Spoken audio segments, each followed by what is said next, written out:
Oke, halo semuanya, selamat datang di kelas kita. Hari ini kita akan membahas salah satu konsep yang paling fundamental, tapi juga yang paling kuat dalam dunia statistika, yaitu distribusi normal. Anggap aja ini semacam bahasa universal dari data. Kalau kalian bisa menguasai ini, wah, ini bakal jadi kunci sukses kalian buat menganalisis data apapun nanti. Yuk, kita mulai. Saya yakin kalian semua pasti pernah lihat bentuk lonceng yang simetris ini kan? Tapi ini bukan sekedar gambar yang enak dilihat. Pernah kepikiran nggak? Kenapa sih bentuk ini muncul terus-terusan? Mau itu di sebaran nilai ujian, data tinggi badan, sampai kesalahan pengukuran di lab. Apa sih rahasia di balik kurva ini yang membuatnya jadi begitu penting dalam dunia data? Nah, itu yang akan kita bedah bareng-bareng.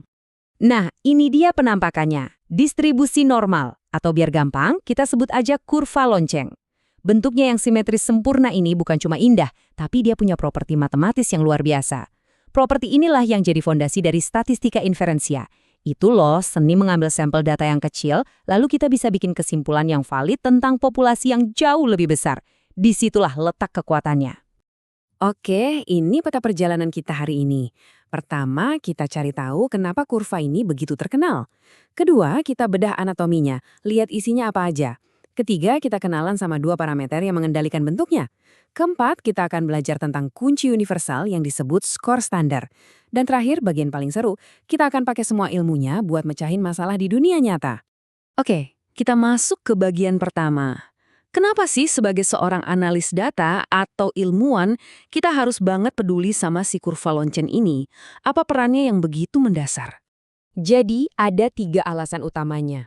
Pertama, ini adalah asumsi dasar. Banyak banget model statistik itu baru bisa bekerja dengan baik kalau kita bisa berasumsi data kita itu terdistribusi normal. Kedua, ini tuh kayak jadi tolok ukur. Walaupun data di dunia nyata seringnya nggak normal-normal amat, kita bisa pakai kurva ini sebagai acuan untuk mengukur seberapa nggak normal sih data kita. Dan yang ketiga, seperti yang tadi saya bilang, ini adalah tulang punggung statistika inferensia. Tanpa paham ini, melakukan uji hipotesis atau bikin prediksi itu hampir mustahil. Sekarang, yuk kita bedah lebih dalam lagi kurvanya. Apa aja sih karakteristik yang bikin dia begitu unik dan gampang kita kenali? Ada dua karakteristik utama yang wajib banget kita ingat. Pertama, kurva ini simetris sempurna. Sisi kiri itu adalah cerminan persis dari sisi kanan. Gampang kan? Kedua, puncaknya itu istimewa banget. Kenapa? Karena tepat di titik puncak itulah letak mean atau rata-rata, median atau nilai tengah, dan modus atau nilai yang paling sering muncul. Dalam distribusi normal yang ideal, ketiga-tiganya itu ada di titik yang sama. Nah, ini nih bagian yang menurut saya paling keren dari kurva ini. Dia punya kemampuan meramal. Ada sebuah aturan praktis yang sangat berguna, namanya aturan empiris. Aturan ini bisa ngasih tahu kita persentase data yang kira-kira akan jatuh dalam rentang tertentu dari pusatnya. Coba perhatikan area-area yang diwarnai itu. Itu semua ada maknanya. Inilah dia aturan empiris atau sering juga disebut aturan 68-95-99.7. Gampang diingat kan? Artinya begini, sekitar 68% dari seluruh data kalian itu bakal ada di dalam rentang plus minus 1 deviasi standar dari rata-ratanya. Kalau rentangnya kita lebarkan jadi 2 deviasi standar, 95% data sudah pasti masuk.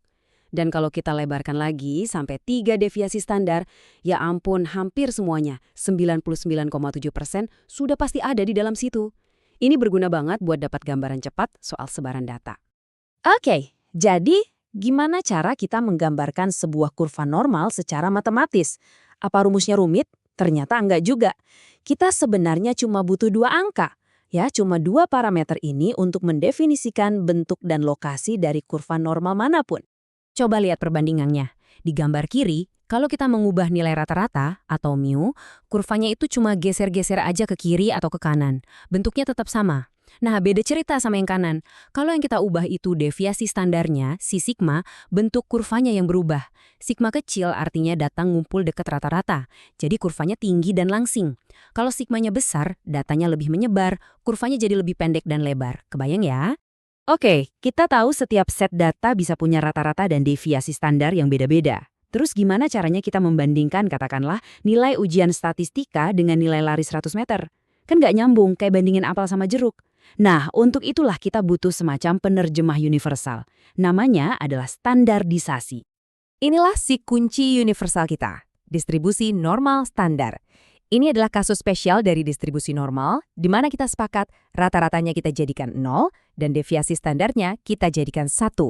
Dengan mengubah distribusi apapun ke bentuk standar ini, kita jadi bisa membandingkan semuanya dalam satu skala yang sama. Dan ini visualisasinya. Coba perhatikan sumbu X-nya. Angkanya bukan lagi nilai asli data kita, tapi jadi angka-angka seperti -2, -1, 0, 1, 2. Nah, angka-angka inilah yang kita sebut sebagai Z-score.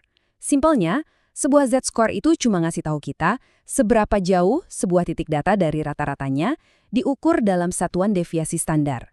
Dan ini dia rumus ajaibnya untuk melakukan transformasi itu. Untuk mengubah nilai apapun, sebut saja X, menjadi Z-score, kita tinggal ambil nilai X itu, kurangi dengan rata-ratanya, mu, lalu hasilnya dibagi dengan deviasi standarnya, sigma. Udah sesederhana itu? Oke, teorinya udah cukup ya. Sekarang mari kita lihat gimana semua ini bekerja di lapangan. Kita akan pakai pengetahuan baru kita ini untuk menyelesaikan sebuah contoh kasus nyata, biar ilmunya lebih nempel. Coba bayangkan kita lagi melacak kalori makan siang kita setiap hari. Setelah sebulan, kita dapati datanya itu terdistribusi normal dengan rata-rata 200 kalori dan deviasi standarnya 5 kalori. Jadi mu kita 200 dan sigma kita 5. Jelas ya? Oke, pertanyaan pertama. Berapa sih probabilitasnya kalau suatu hari nanti makan siang kita kalorinya lebih dari 208? Langkah pertama, kita tulis dulu masalahnya jadi notasi statistik. PX lebih dari 208. Langkah kedua, kita terjemahkan nilai 208 ini ke bahasa Z-score. Masukin rumus tadi, 208 dikurang 200 dibagi 5.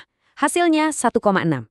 Jadi pertanyaan kita sekarang berubah jadi berapa probabilitas Z-score lebih besar dari 1,6? Nah, untuk menjawab ini, kita nggak perlu hitung manual. Para statistikawan sudah menyiapkan contekan yang namanya tabel Z. Dan setelah kita lihat tabelnya, jawabannya adalah 0,0548 atau 5,48%. Artinya, cuma ada sekitar 5,5% kemungkinan bahwa makan siang kita di hari tertentu akan mengandung lebih dari 208 kalori. Keren kan? Kita baru saja mengubah masalah kalori yang spesifik jadi masalah standar yang bisa kita selesaikan dengan mudah. Yuk, coba satu lagi biar makin mantap. Berapa probabilitas kalori makan siang kita ada di antara 190 dan 200? Caranya sama persis.